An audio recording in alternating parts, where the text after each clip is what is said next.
This is episode number 10 with Dr. Stuart McGill. We followed up with every patient that we ever saw. Of 95% of all of those people who've been told, you've tried everything, you have no option left now but surgery. Following the book, 95% of those people will be able to avoid surgery. Welcome back to another episode of Anchors of Health, where it's all about interviewing the most brilliant minds under any of the four essential pillars of health, which is mindset, nutrition, movement, and recovery. I'm your host, Bill Choi, and today's episode is a must listen for anyone suffering from back pain. And even if you don't have back pain at the moment, it's a must listen because back pain has become the world's leading cause of disability, and it's only getting worse because there's just so much misinformation out there. Today's guest is the most widely recognized spine researcher in the world. There is literally no one better to advise on how to avoid and treat low back injuries. Stuart McGill, PhD, was a professor for 32 years in spine biomechanics at the University of Waterloo, where his lab and research clinic made revolutionary discoveries. He's established a reputation that draws patients from around the world, and he routinely works with some of the world's top athletes from the UFC, NHL, NBA, NFL, powerlifting federations, and Olympic athletes. He's been able to heal massive spine damage so completely that some athletes return to set another world record. So without further ado, here's my interview with Dr. Stuart McGill. Dr. McGill, welcome to the show. Yeah, good morning, Bill. Thanks for having me. Oh, it's an honor to have you on. So I've been a huge fan of your work for a very long time. I was even lucky to see you speak and attend at one of your workshops back in 2011 at the Perform Better Summit. And the first book I read from you was Ultimate Back Fitness and Performance, which was a huge influence on me as a trainer. So first off, I just want to say thank you for writing that book and everything you've done to pass on your knowledge. Okay, well, thank you. Now, you also recently wrote a book called Back Mechanic, The Secrets to a Healthy Spine Your Doctor Isn't Telling You, which is what I mainly want to talk to you about today. Absolutely love the book, and the videos that went along with it were great as well. I'm glad you did that version of it. Now, this book was written for the lay public. What was your motivation behind writing this book, and what were some of the struggles in putting it together? Well, yeah, that's a good opening question. I never expected I would write a book for the lay public. I'd only ever written textbooks for clinicians and master trainers like yourself. But members of the lay public would get hold of my clinical texts and they say, this is very unique. And in fact, we've pulled out parts of it and it's really helped our backs. Could you please write a book that we can understand? And that's where the whole genesis for Back Mechanic came. And I must admit, it's the hardest book I've ever written. It took me about 3 years of editing to get down to the bare essentials, but still retain the integrity and truth. There was actually an agent from New York City that shopped it around to different American publishing houses, and they all said, this book won't sell. You have to have a title. Fix your back in 5 easy steps or something like that. And I said, well, that's a lie. It has no integrity, and in fact, the book is actually 17 chapters. And it isn't easy, but it is absolutely possible to desensitize a person's back pain first and foremost, and then build an appropriate foundation for subsequent pain-free activity. But anyway, that's why I wrote the book and a little bit about it. Wow, fantastic. And you did a fantastic job of writing. It was very clear and thorough. Now, within the world of clinicians, practitioners, PTs, strength coaches, you name it, I mean, you are world renowned when it comes to spine health. You're the leading back pain expert, over 240 peer-reviewed scientific journal papers. You've won numerous international awards. But for the lay public that doesn't know anything about you, this is what they see. I went over to Amazon and typed in back pain and got over 4,800 books on that topic. You do a Google search, you get over 90 million hits. So what makes your book different? Why are people with back pain going to find a different result? Well, let's take the typical back pain sufferer. and follow their experience. They'll go to their family doc. They might get a surgical consult. The point is, they may, if they're lucky, get a 10 or a 15-minute assessment. If they go to a surgeon, they might get a 5-minute assessment where the surgeon puts their MRI images up on a view box and then declares whether they're a surgical candidate or not. In other words, nowhere in the medical system do they have the opportunity to obtain a precise assessment or diagnosis of their back pain. They have no roadmap to tell them what they should stop doing and very precisely what they should do. Well, believe it or not, they can perform a self-assessment when they're guided properly. So that was the first part of Back Mechanic. Guide the reader through a self-assessment of their pain triggers so they know very precisely what winds up their pain sensitivity and what winds it down. And almost everyone, when they're guided properly, can converge on that.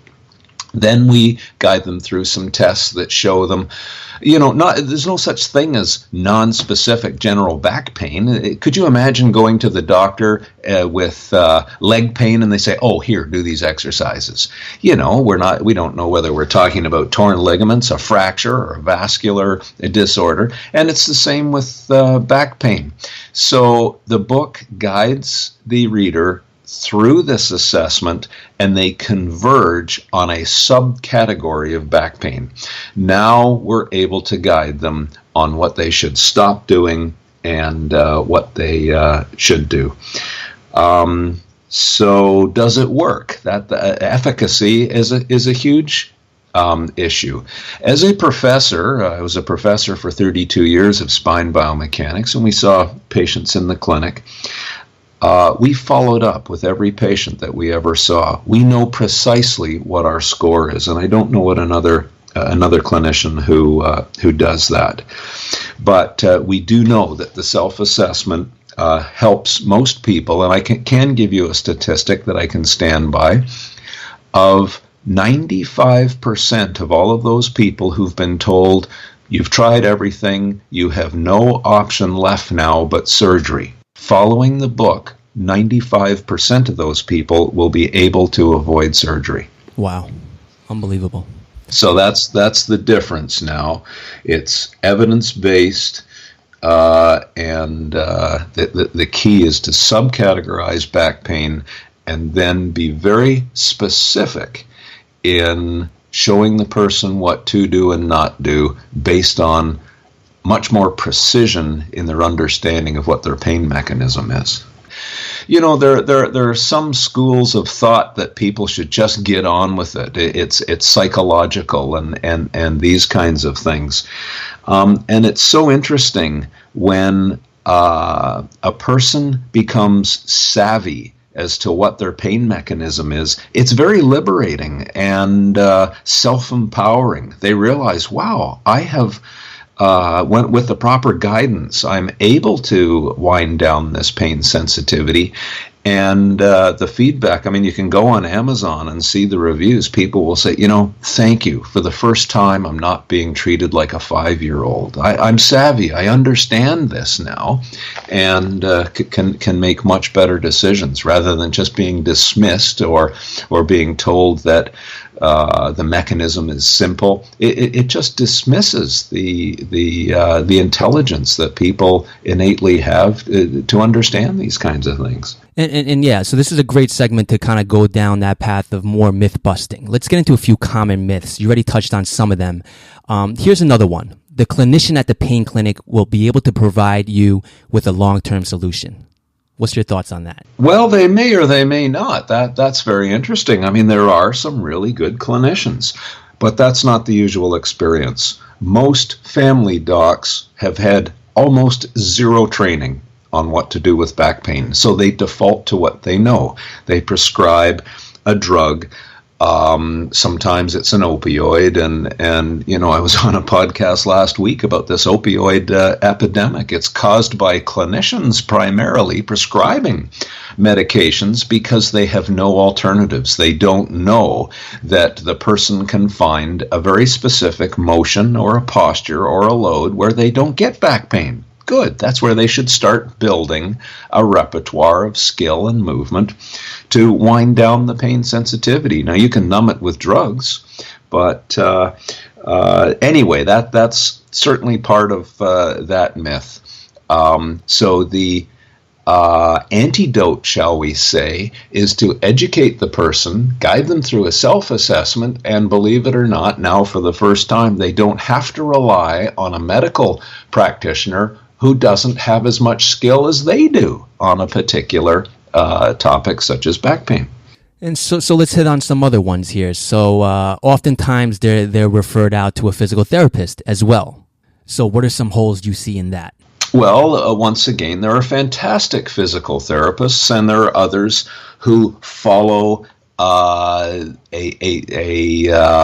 rote procedure. For example, if you have back pain, we're going to put you on a stability ball and do stability ball exercises. Well, that person, when you go up to them and say, "What causes your pain?" and they say, "Sitting," isn't it rather comical that they're sitting on an exercise ball pulling on a cable, replicating the exact mechanism that they know causes their pain? Or they might be given McKenzie extension exercises. If you've got back pain, try McKenzie extension. That will help some acute discogenic pain from the disc back patients, but not all. And we've measured this very precisely.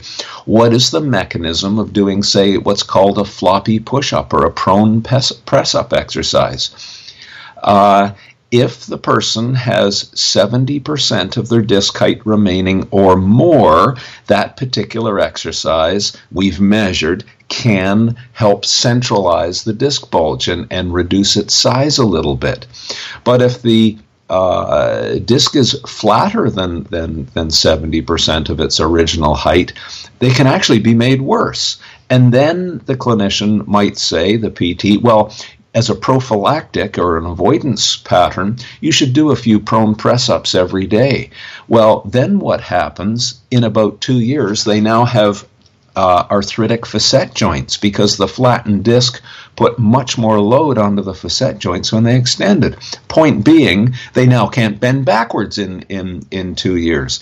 So it's rare to find a physical therapist who really provides a thorough assessment to hone in on the specific pain triggers and then show the patient how to wind down the pain mechanism and then build up the foundation. And just another thing came to mind, and it's a really nice example. Occasionally I get asked to go to a medical facility and go on a stage, and would I see 3 difficult back pain patients in front of the medical staff. I was at this one medical facility. It happened to be in England, and they brought out 3 patients. The first one was a big rugby player, and I went through him and gave an opinion. But the next one was an older woman, and she was very emotional. And it turned out that she was having to leave her home because the care team for her decided that when she was standing up off the toilet, she was at risk of losing her balance and falling. And then they thought, well, she's going to be left there and no one will find her.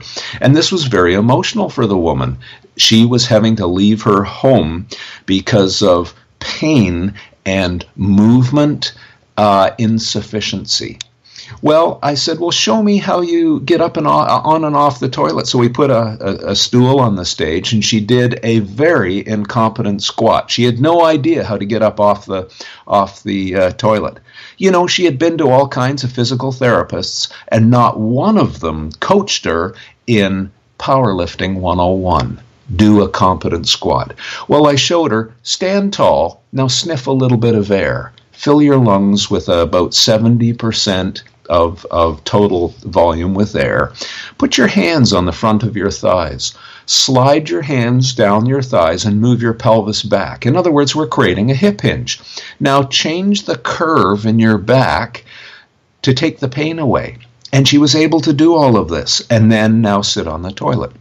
Then to get off the toilet, she had her knees together in front of her and her feet were together. Well, no weightlifter can do that. Every coach knows that if you spread the knees apart and get the feet underneath you, then the instruction was, again, sit tall, sniff a little air, bend forward through the hips, not through your spine, transfer the weight to the feet that are now underneath you, and pull the hips through, rather than lifting with your back. Well, she was up and down off the toilet in about 3 minutes with zero pain.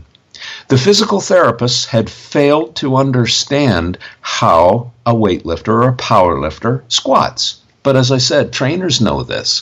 So there would be an example of going to physical therapists who may be quite satisfied in creating very simple low-level movement patterns, but they don't know high performance, or some of them don't. Some of them do, of course. But the ones who don't know how to pull optimal function out of a body because they've never had to deal with elite strength athletes. But using those techniques changed this woman's life. She stayed in her home, and this was the biggest emotional thing that we could do. So there's a very emotional, I guess, example to answer the question. Yeah, that's a great example because it's, they're missing those pieces. It's a puzzle, and some of those pieces are missing from that. That's what I'm gathering from that story. Well, yeah, it's interesting. People say, well, what? Because really I specialize in the two ends of the back pain spectrum, the very disabled back pained person and then the high performance athlete. I'm not really interested in seeing the middle of the road, back pained person.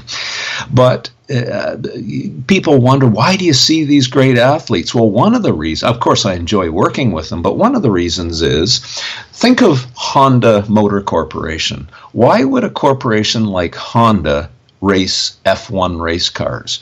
Well, the reason is they learn so much about elite performance racing F1 cars that they're now able to bring down the technology to the Honda Civic. So the Honda Civic transmission has a gear change technology learned from F1 car racing. And that's exactly how I would describe our work with athletes and back pain. We learn what is possible and the techniques that they use to pull out optimal performance that we can now bring down to people who are really suffering with back pain. Use some of the same optimization of mechanics and neurology and psychology to build that pain-free foundation. Now, here's something else that people often hear are told to do. Just stretch more or do yoga and Pilates. What's your thoughts on that? Well, again, it matters on what the cause of their pain is. So people come in and they say, well, I've got tight hamstrings and I stretch them every day. And I said, well, that's probably why you've never got rid of your tight hamstrings and the pain down your legs and your back pain. If the pain or perception of tightness in their hamstrings is due to tight nerves, over half of the back pain patients we see, it's due to a tighter sciatic nerve because of a disc bulge pinching the nerve root. Stretching it actually keeps it sensitized. So we say, stop stretching, stop doing the yoga, and that subcategory of back pain will resolve. Well, it's very difficult for some people who are hooked on yoga. Yoga might be a very important part of their daily routine, but we show them how to modify it to take out the picking of the scab repeated pain trigger every day.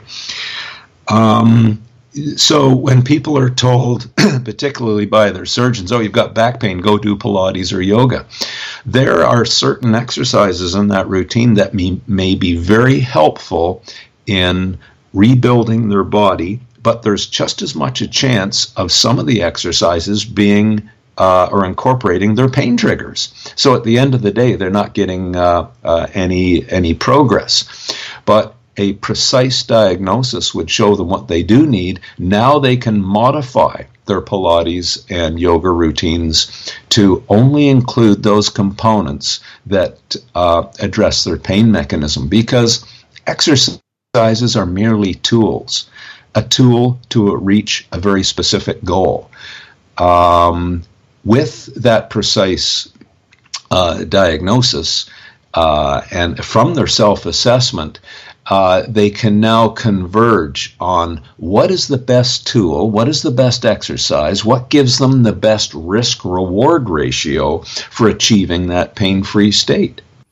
Great, and so now let's talk about your approach. Before we get into the details of each step, you kind of talked a little bit about it, but can you give our listeners first maybe an overview outline on the McGill Method to fixing back pain? Yes. It starts with the self-assessment. So it begins with a pencil and paper exercise. On one side of the page, start to write down the activities that cause your back to be a bit more grumpy. And then on the other side of the page, start to write down activities that you tolerate or may even make your back feel better. Well, there are some people who don't even know how to answer those questions. So for those people, we guide them through a few questions and little self-experiments to help them converge on what some of those activities are. And then we show them how to evaluate those two columns to start to learn, well, I never realized that sitting in the car, sitting in front of the computer, kept picking away at the pain mechanism and keeping it sensitive. But if I go for a walk for 20 minutes, it actually is very therapeutic. And yet, a 2-hour walk starts to make my back feel grumpy again. So then we know short walks done in short intervals are very therapeutic. So in that particular case, we would say, well, walk only 20 minutes 3 times a day. Avoid the 45-minute walk for now, and we will slowly build to that. So that's a little bit about the assessment as an example. The next stage is what we call spine hygiene. This is now coaching the person to move in a way that winds down their pain sensitivity. So I'll give you an example there. We might watch a person come into the clinic, and we always say, do you mind taking off your shoes? And that's just a clandestine test to see their movement habits. People stay in back pain because of habits. We need to understand what those habits are. So if they bend over and it turns out that that particular style of bending over is keeping them pain sensitive, we then have to give them an alternate way to tie their shoe. So we might find out, well, they've got good hip mobility if they put one foot up on a stool or on a bench. And so this is a bit of a lunge posture, if you can imagine this, and let the knee that's on the bench roll forward over the ankle, and the person lunges down, moving their hips down towards their foot, and their spine is nice and tall and unloaded, and now they've learned to tie their shoe without a pain trigger. But if they sit on a chair and try and pull their foot up, they may, say they have a disc bulge that is sensitized to that particular movement. For the rest of the day now, they've just tenderized their back. So we call that spine hygiene and winding down the pain sensitivity. Well, we do this to create their body, to create an ability in their body to now receive exercise in a way that builds them rather than tears them down. And we talk about this tipping point all the time. When we work with people and the dosage of the movement is below their tipping point, it builds them. But as soon as you cross the tipping point, it tears them down. And it may not be that the exercise is changing. It may just simply, they're way underestimating where that tipping point is, or they're overestimating where it is. But then we guide them through the essential foundation laws that govern how a linkage moves. So your body is an articulated linkage. One of the primary properties of moving a linkage is what's called proximal stability. So anyone who operates heavy equipment, for example, you can imagine a backhoe and the hoe that digs in the ground. Well, the first thing that the operator does is put down stabilizers. These are outriggers that hold the tractor part of the machine into the ground. Because if they didn't do that, when they used the bucket to pull dirt, the whole tractor would move around. So there's an example of proximal stability. Well, the mother of all proximal stability in the human linkage is the spine. And when we strategically create stability and stiffness there, all of a sudden the hips become unleashed, so that when the person activates their hip muscles, they move their leg rather than moving their spine into pain. So what's the best way to create proximal stability? Well, we converged 30 years ago with a series of different experiments. What are the best exercises for creating proximal stability in a way that's very tolerable to a back-pained person? So we show them a proximal stability program if they have stiff hips and shoulders and they're not arthritic.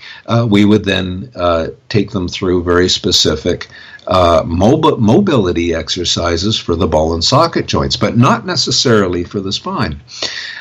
Then it's non-negotiable. The human health optimization requires interval walking.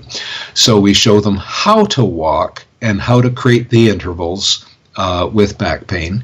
And there's subcategories of back pain. If you're a financial district worker in New York City and you spend all day at the computer, and then you go to the gym for an hour at night, or they hire Bill Choi to take them through a routine, what Bill Choi does is he undoes the chronic stresses of sitting at a computer for 8 hours and then builds the program after that to create a pain-free body. Anyway, I could go on and on, but those are the foundational elements that are described in the book and guide the patient through these kinds of things. But there are many patients who really aren't book learners. They're more visual learners. So those are the ones that would work with savvy trainers like yourself to guide them through these things. But the book also comes in a video version where I actually take them through examples of the different movement patterns and showing them spine hygiene strategies and that kind of thing. Now let's go back to the self-assessment, because I think that's a very important area for people to really understand. And you kind of mentioned it earlier in this interview, the picking the scab analogy. I think that's a very great way to put it, and for people to kind of visualize what they're doing with their backs. Can you kind of elaborate on what you mean by picking the scab? Yes, I can. Well, most people have heard of this notion of chronic back pain and acute back pain. Acute back pain is when someone gets locked up and it feels as though someone stuck a knife in their back or in their hamstrings.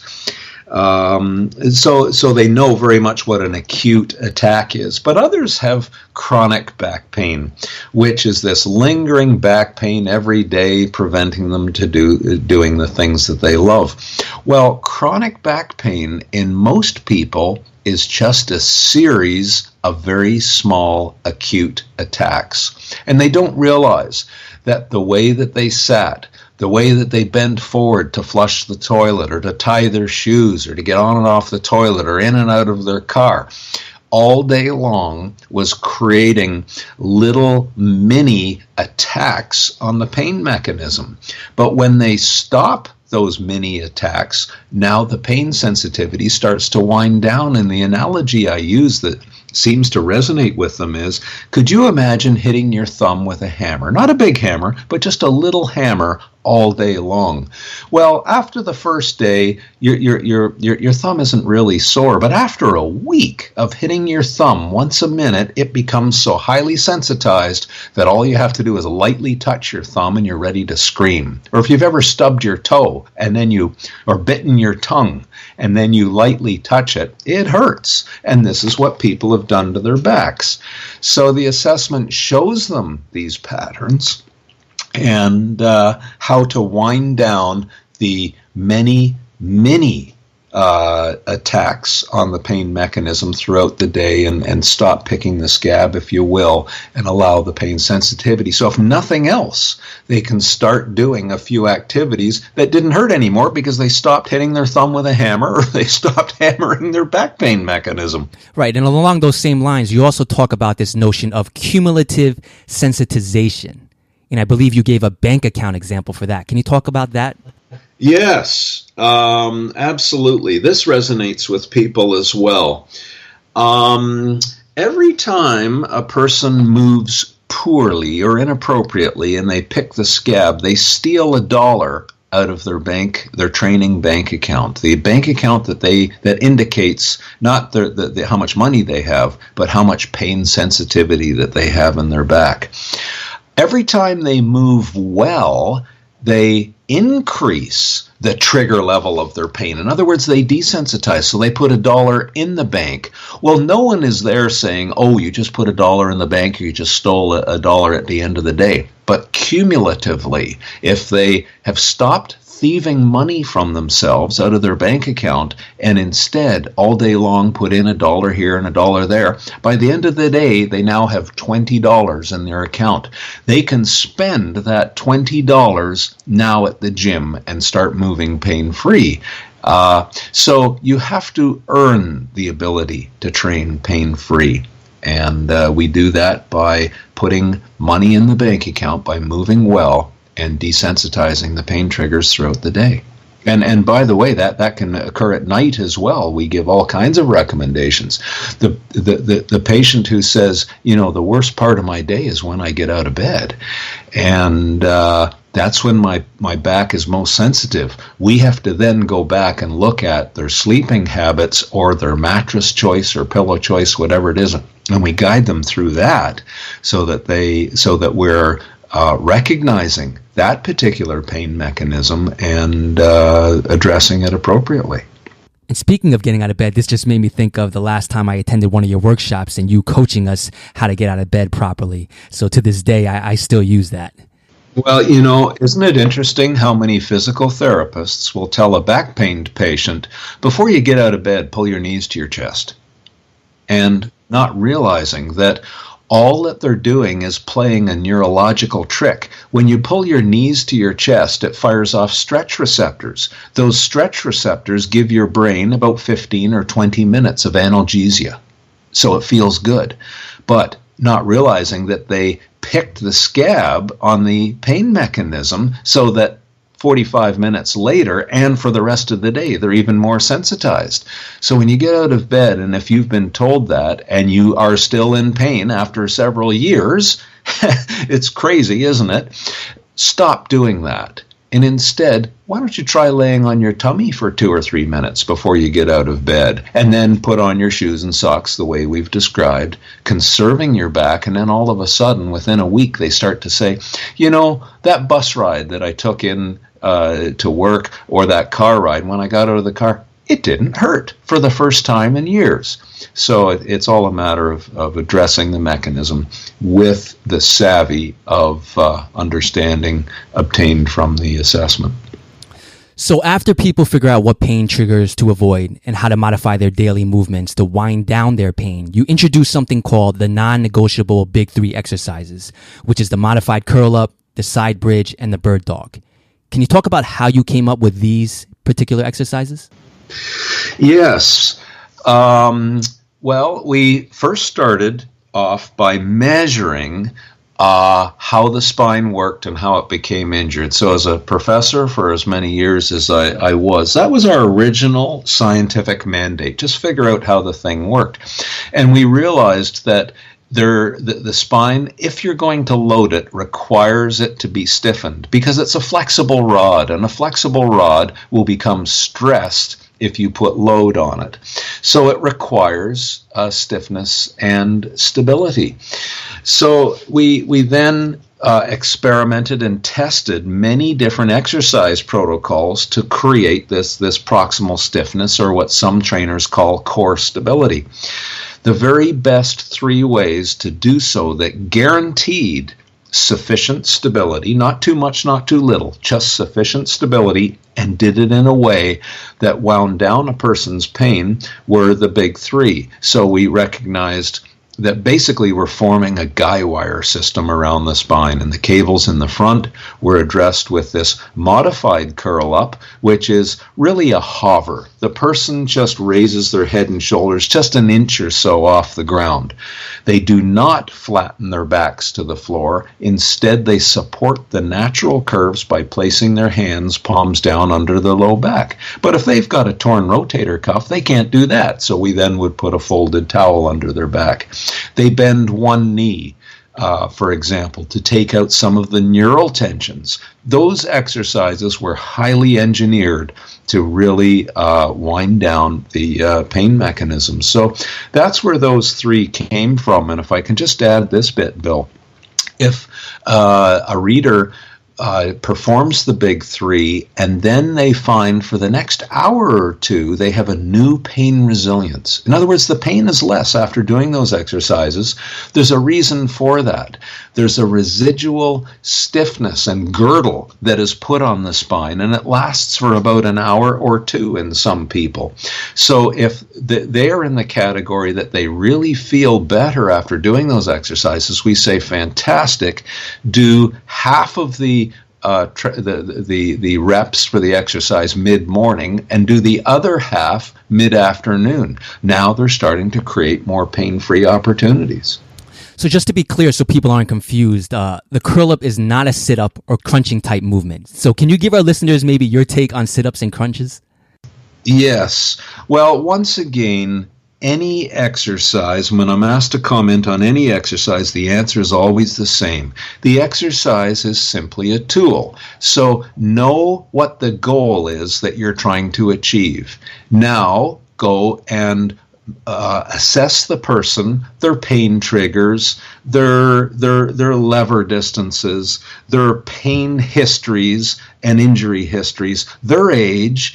Consider all of that. Now go and choose the best tool out of the exercise toolbox. And if it happens to be a sit-up, fantastic, go do a sit-up.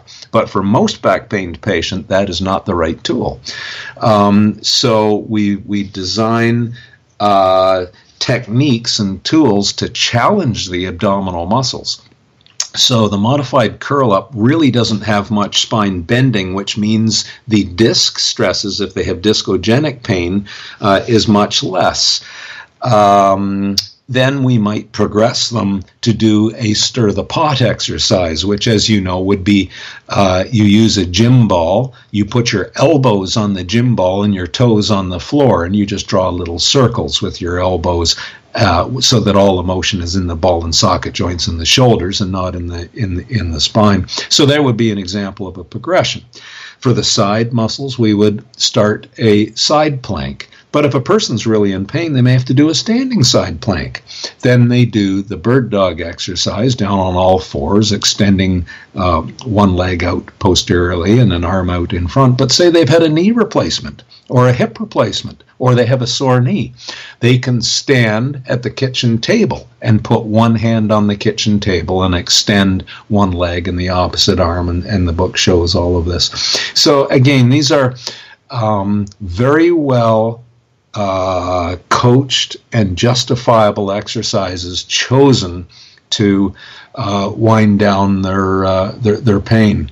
But there's the answer on sit-ups, crunches, modified curl-ups. Choose the best tool with the best risk-reward to achieve the specific goal. Fantastic. So in the book, you also talk about the importance of walking. You kind of mentioned it earlier as well. And you refer to it as nature's back balm, BALM. Can you explain what you mean by that? Yeah, well, here's something very interesting. In this modern age, people who don't walk lose what we call frontal plane strength in their pelvis and spine. It's really non-negotiable for back health. I'll give you again an example. If you go to the neurology ward of the hospital, of a children's hospital, you might find a small child who's got a paralyzed quadratus lumborum, which is a muscle that runs up and down the spine, but to the side of it. So say a child has a paralyzed right side quadratus lumborum. Watch them walk. When they stand on their right leg and swing their left leg through, it looks normal. But as soon as they stand on their left leg and swing their right leg through, their pelvis drops and they almost collapse. The point of it is, you can't even walk if you don't have frontal plane muscular athleticism in your core or in your torso. What's the best rehabilitation? And you'll find that this is a weakness in many people with back pain. What's the very best exercise to achieve that goal? It's walking. Then we advance the walking to do what would be called, say, a suitcase carry. Just carry a small load in one hand on one side and really build this foundation. Or another example might be someone who has a disc bulge. They sit all day working at the computer and they've developed a little bit of a disc bulge. And they find that more sitting makes it worse, and yet going for a walk makes it better. Some categories of disc bulged patients would do very well by putting on a small backpack, which helps to jack their pelvis up, jack their spine up, if you know what I mean. So now they're standing very tall, and it actually unloads their spine because you've increased the leverage for pulling them up. They don't have to use their back muscles quite as much, which are closer to the spine. They actually impose more load on the spine than the 14, 15, 16 pounds that you have in the backpack, which are further back. So they will find that going for a walk in Central Park, which is undulating up and down over the gentle rise and falls in the terrain, with a small backpack would be a fantastic therapy for their back pain. Finally, you might get an older patient who's been diagnosed with stenosis. Well, again, there's several subcategories of stenosis, but the point is they don't do well walking.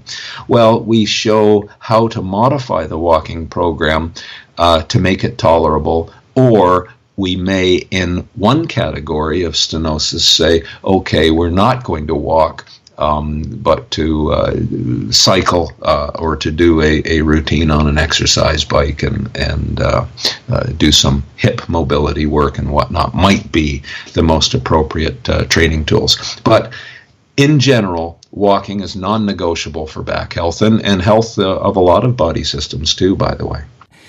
Kind of as a wrap-up question here, if you were in charge of eliminating back pain for an entire country, let's say the U.S., you were given the keys to do whatever you want, what would you do to fix this problem?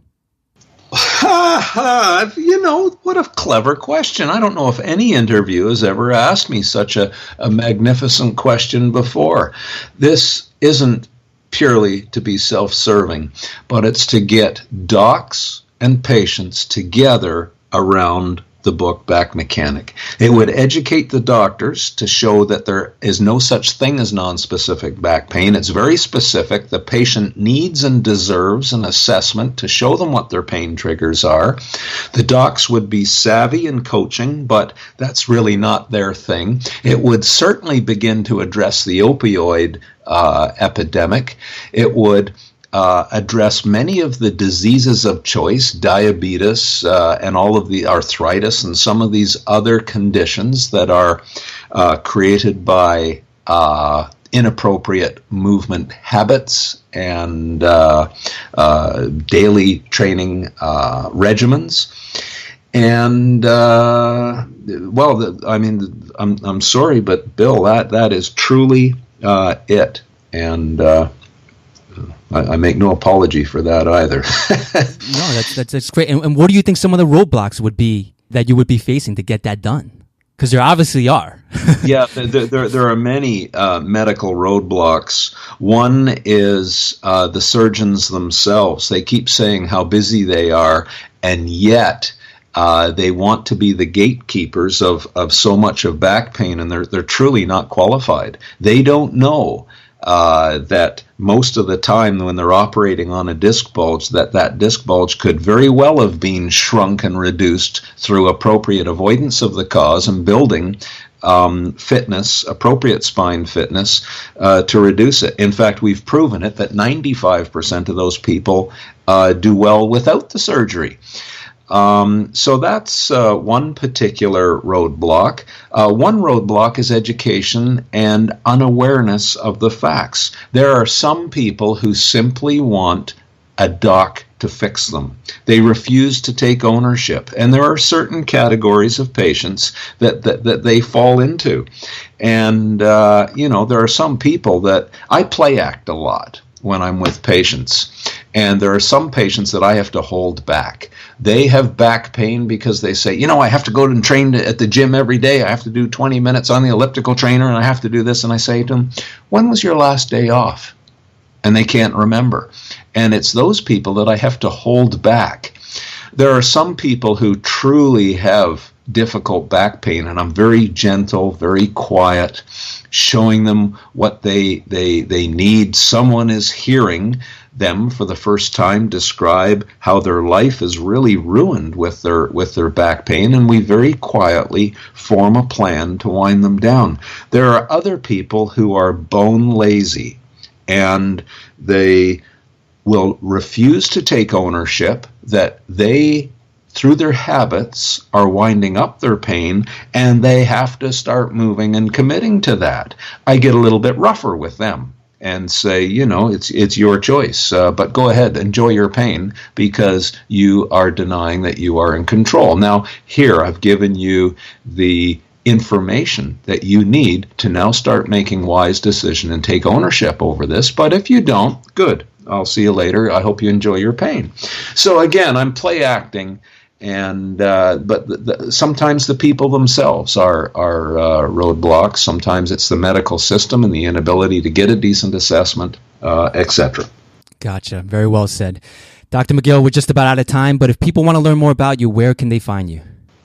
Well, they can see Back Mechanic, of course, on Amazon, and they can read the reviews and that kind of thing. But I advise them to go to our website, Backfit Pro, just as it sounds, backfitpro.com, all one word, because there's other informations on there that will benefit them. And then they can see the Back Mechanic book and buy it from the cheapest source. So we have different sources listed there and different countries so that they're able to get it in the most cost-effective way.